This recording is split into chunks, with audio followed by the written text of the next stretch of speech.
You've probably paid restaurant prices for a piece of salmon and then turned it, at home, into something dry, pale, and flaky in the worst way.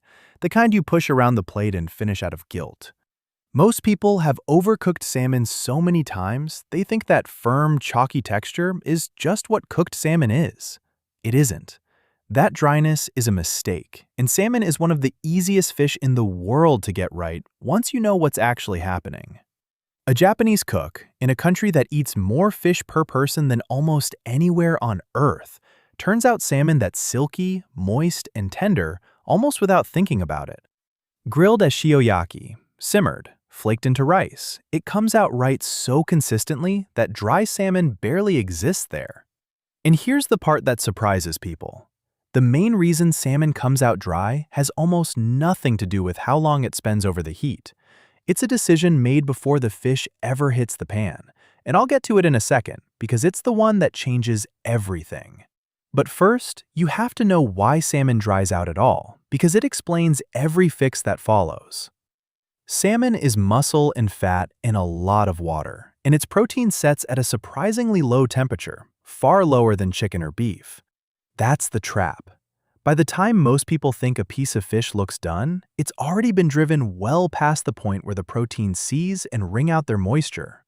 Picture wringing a wet cloth. The harder you push, the more water leaves, and it doesn't come back. Overcooked salmon does exactly that, squeezing its juices out into the pan and going firm, dry, and chalky.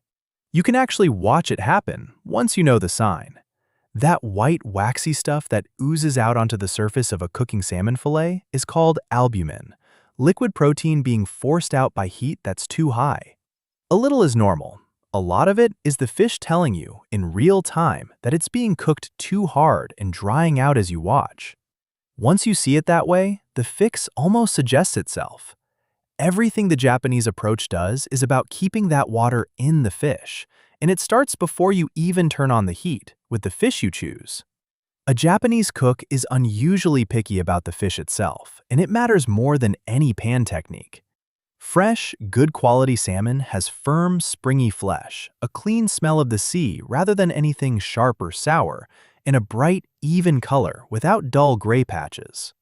Fish that starts out fresh holds its moisture far better through cooking than fish that's already been sitting for days, slowly breaking down. Half the battle of moist salmon is won at the counter before a single technique is applied, just by starting with a fillet worth cooking well. Once you've got a good fillet, the real work begins with the step almost nobody outside Japan bothers with: salt, well before cooking. Not a pinch at the table, but salting the fillet and letting it rest for a stretch before it ever meets heat. In Japanese kitchens, this is the foundation of shioyaki, salt-grilled fish, and it does two things at once. The salt draws a little moisture to the surface, and with it comes some of the fishy odor, which gets patted away. More importantly, it changes the proteins so they hold on to their water better during cooking instead of expelling it. A salted, rested fillet steps onto the heat already armored to stay moist. The salt has a second half to it that people miss. After it's drawn moisture up to the surface, you pat the fillet completely dry before it cooks. A dry surface is what lets the skin turn crisp and the outside take on color instead of steaming in its own liquid. Salt to protect the inside, dry surface for the outside. One small step, sitting on the counter, doing both jobs before the pan is even hot. And while it's sitting there, leave it out.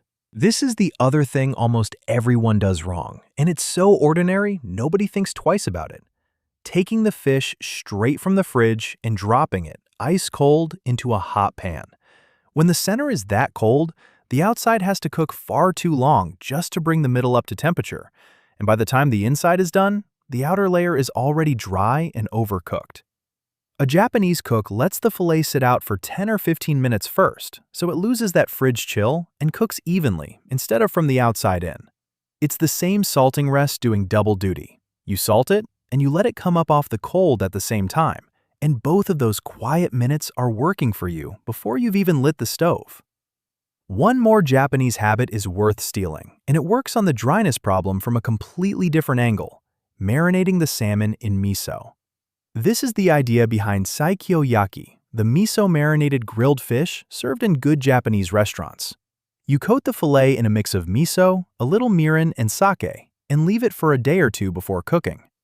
The miso does something clever. It draws out a bit of excess moisture while its salt and enzymes gently firm and season the flesh, so the fish holds together and stays succulent under heat that would dry a plain fillet.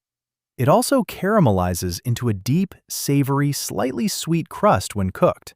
It's more than a flavor trick. It's another layer of protection against dryness, applied days before the fish ever meets the heat, which is exactly the kind of think-ahead move this whole approach is built on. That's the preparation, but how the heat gets used is where the salmon is actually saved or ruined, and it's where people do the opposite of what works. Gentle, patient heat, not a screaming hot pan. The instinct is to cook fish fast and hot to get it over with, and that's exactly what blasts the proteins into seizing before the inside is ready. A Japanese cook leans the other way. A moderate heat, often skin side down for most of the cooking, letting the fillet come up slowly and evenly while the skin crisps and protects the flesh above it. Lower heat keeps the salmon in its narrow, tender window far longer, turning a few unforgiving seconds into a comfortable margin. And the fish is barely flipped. Where a nervous cook pokes and turns salmon over and over, breaking it apart and drying each new face against the pan, the Japanese approach mostly leaves it alone, skin side down, and turns it just once near the end for the briefest finish. The less the fish is disturbed, the more it holds together and the more moisture it keeps. Salmon wants to be left alone far more than it wants attention. That same gentle, skin-side-down approach hands you a bonus most people never get: the skin itself. In many Western kitchens, salmon skin is treated as something to peel off and throw away, flabby and unpleasant because it was never cooked properly. A Japanese cook treats it as one of the best parts. Cooked patiently, skin side down on moderate heat, with the fillet pressed flat for the first few seconds so the skin makes full contact, it turns shatteringly crisp, like a chip, while it shields the delicate flesh above it from the direct heat. So the same move that keeps the inside moist also gives you a crackling, savory skin instead of a soggy one you'd rather not eat. The skin does double duty. It protects the fish, and it becomes a reward.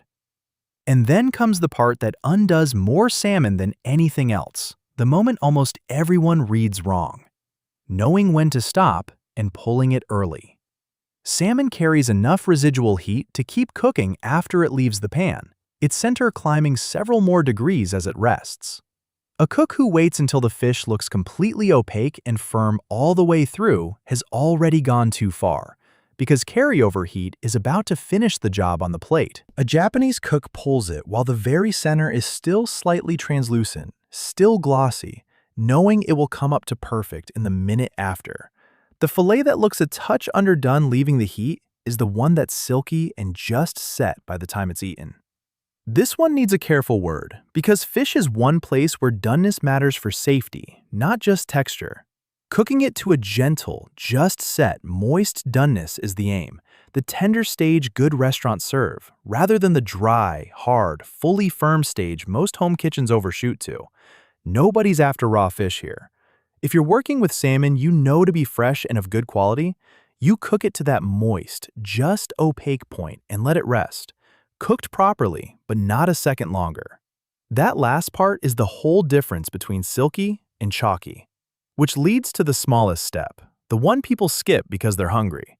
A cooked fillet needs a minute or two to rest before it's served. The heat drives the juices inward as it cooks, and a short rest lets them settle back through the flesh instead of running out the moment you cut in. It's barely any weight, and it's the difference between moisture that stays in the fish and moisture that ends up on the plate. Step back, and it's really one problem, handled from a few sides. Salmon dries out because its proteins seize and lose their water at a low temperature, so everything the Japanese approach does keeps that water in. Choose a fresh fillet. Salt it early so it holds moisture. Dry the surface so it colors instead of steaming. Cook it gently, skin side down, so it never seizes. Flip it once and leave it alone. Pull it while the center's still glossy and let carryover finish it. Rest it so the juices stay put. Not one of those steps needs a tool that isn't already in an ordinary kitchen. What gets me about all of this is how little of it happens over the heat. The salmon is half saved before it's cooked, sitting in salt, and half saved after, resting on the plate. The cooking itself, the part everyone stresses about, is almost the least fragile step as long as the heat stays gentle. The dry, chalky salmon people have put up with for years was never really a cooking failure. It was a preparation failure and a timing failure on either side of a cooking step that was fine all along. And that's the real thread running through all of it, the idea behind so much of how Japan cooks. Rather than rescuing dry fish afterward by burying it in sauce, the whole approach prevents the dryness from ever setting in, preparing the fish so the problem never arrives. Prevention over correction. The same principle whether it's a juicy steak, a tender chicken breast, or a piece of salmon that finally doesn't crumble into dust. Try it once with a single fillet. Salt it and let it sit while you get everything else ready. Pat it dry, cook it gently skin side down, and pull it while the center still looks a little glossy. Let it rest a minute before you serve. The salmon you use to dry into chalk comes off the pan silky and tender, and it stops being the expensive thing you overcook and starts being the easy thing you look forward to. People think good salmon is about buying a better cut or some restaurant secret. Most of the time, it's about salt, gentle heat, and pulling it off before your nerve tells you to. That's the whole idea behind this channel, one dish at a time. The next one takes on the ingredient people are the most sure they're cooking right, and the small change that proves them wrong.